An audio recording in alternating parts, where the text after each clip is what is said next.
বিকৃত আলু নিয়ে আরামবাগ মহকুমা শাসক দপ্তরে বৈঠকের পর খুশি চাষিরা। পাঞ্জাব বীজ সরবরাহকারী ব্যবসায়ীকে সরকারি সহায়ক মূল্যে চাষিদের আলু কেনার নির্দেশ দিল প্রশাসন। এক সপ্তাহের মধ্যে বিঘা প্রতি ৮০ বস্তা হিসেবে এই আলু কেনার নির্দেশ দেওয়া হয়েছে। যদিও এ ব্যাপারে ওই ব্যবসায়ী আদিত্য দত্ত কোনো মন্তব্য করতে চাননি। আমরা দেখিয়েছিলাম আরামবাগের মলয়পুরে প্রায় ২০০ বিঘা জমিতে বিকৃত আলু উৎপাদন হয়েছে। পাঞ্জাব থেকে আসা আলু বীজের সমস্যার কারণে মাথায় হাত পড়েছে চাষিদের। এই খবর সম্প্রচারের পরই নড়েচড়ে বসে প্রশাসন। আরামবাগের মহকুমা শাসকের তরফেও ক্ষতিগ্রস্ত আলু চাষিদের নিয়ে বৈঠক ডাকা হয়। যে ব্যবসায়ীর কাছ থেকে নেওয়া বীজে এই সমস্যা হয়েছিল সেই ব্যবসায়ীকেও মহকুমা শাসকের দপ্তরে বৈঠকে ডাকা হয়েছিল। দেখুন, আমাদের মাননীয় মুখ্যমন্ত্রী মমতা বন্দ্যোপাধ্যায় সবসময় কিন্তু তিনি নিজে চাষিদের সাথে চাষিদের পাশে। তো আমরা চেষ্টা করছি যে সমস্ত চাষিরা ছিলেন আজকে চাষিদের পক্ষ থেকে ছিলেন বা যারা বীজ সাপ্লাই দিয়েছিলেন তেনারাও ছিলেন, বা এসডিও স্যার নিজে ছিলেন, অন্যান্য কৃষি আধিকারিকরা ছিলেন, জেলার যিনি কৃষি কর্মাধ্যক্ষ আছেন ছিলেন, পঞ্চায়েত সমিতির সভাপতি থেকে শুরু করে এখানে কর্মাধ্যক্ষ থেকে শুরু করে সকলেই এখানে আছেন।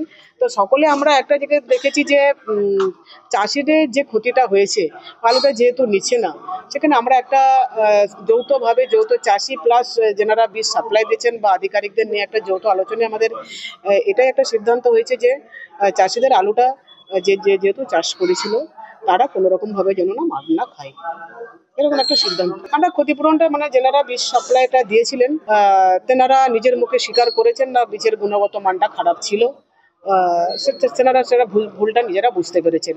যেহেতু ভুল বুঝতে পেরেছেন সে থেকে বোঝাই যাচ্ছে তেনারাও চাষিদের পক্ষে বা চাষিদের পাশে আছেন। না, যিনি সাপ্লাই তিনি যদি জেনেছিলেন, তিনি যখন এখানে এসে বলছেন যে বীজটা এরকম একটা গুণগত আমরা বুঝতে পারিনি, তাহলে তিনি সেটা সাপ্লাই কেন দিলেন?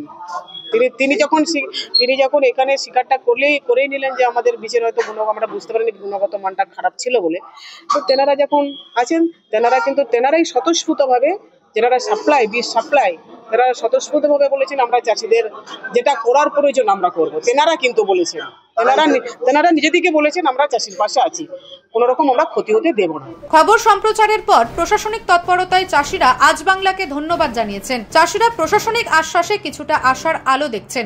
আমাদের যে 30 বিঘের মতো 25-30 বিঘের মতো জমি যে আলু খারাপ হয়েছিল, পুতুল আলু হয়েছিল, তো আপনাদের চ্যানেলের মাধ্যমে জানানোর ফলে আমাদের চ্যানেলকে আপনাদের খবরকে অসংখ্য ধন্যবাদ জানাই। এবং প্রশাসনের তরফ থেকে আজকে এসডিও অফিসে আমাদেরকে ডাকা হয়েছিল এবং যারা আলু ব্যবসায়ী তাদেরকেও ডাকা হয়েছিল। ডাকার ফলে প্রশাসনের মধ্যে একটা বৈঠক হয়ে একটা আশ্বাস মিলেছে। প্রশাসন কড়া ভাষায় বলেছে যারা এই বীজ দিয়েছে তাদেরকে 80 খানার দরে বিঘেতে আলু টেরা হোক বাঁকা হোক আর যাই হোক তাদেরকে টাকা দিতে হবে, চাষিদিকে টাকা ফেরত দিতে হবে 80 খানার দরে। এবং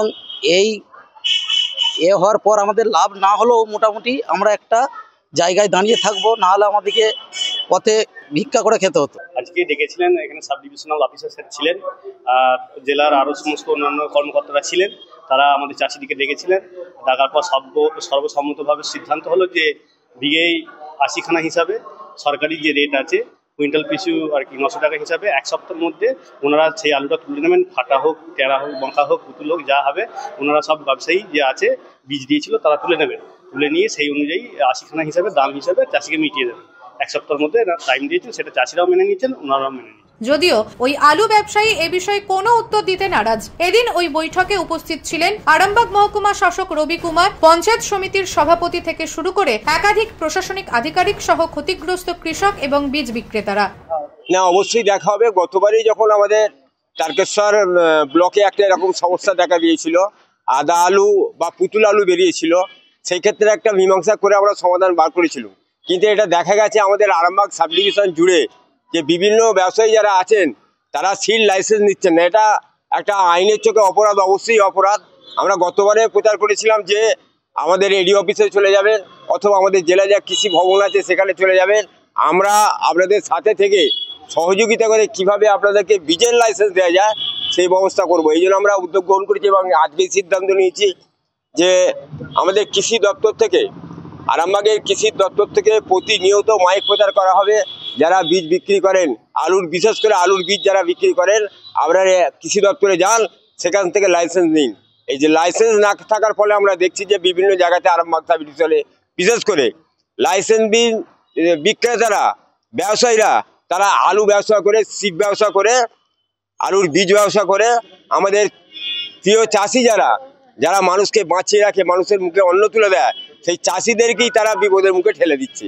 সুতরাং এই ব্যাপারটা আমরা আগেও চেষ্টা করেছি, এখনও শুরু করছি যে আমাদের প্রচারের মাধ্যম দিয়ে তাদেরকে বেশি বেশি করে আরও প্রচার করে তাদের কাছে পৌঁছে, যাতে মানুষ বীজ ব্যবসার জন্য লাইসেন্স নেয়, সেই চেষ্টা আমরা করছি সরকারের পক্ষ থেকে সমস্ত সিডের উপর। নিউজ আজ বাংলা, আরামবাগ।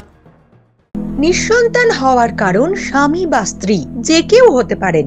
আইভিএফ এর অ্যাডভান্স সায়েন্স আর এক্সপার্ট কেয়ার লক্ষ লক্ষ কাপেলের স্বপ্ন সার্থক করেছে। তাই বন্ধাত্বকে হারাতে আপনাদের অবশ্যই আসতে হবে আরামবাগ প্রাণ আইভিএফ ফার্টিলিটি সেন্টারে। এখানে চিকিৎসা করিয়ে অনেক দম্পতি সন্তানের মুখ দেখেছেন। আমাদের ঠিকানা আরামবাগ বসন্তপুর আমতলা বিবেকানন্দ পল্লী 2 নম্বর রেলগেটের পাশেই। মোবাইল নাম্বার 7865858781 অথবা 7908098172।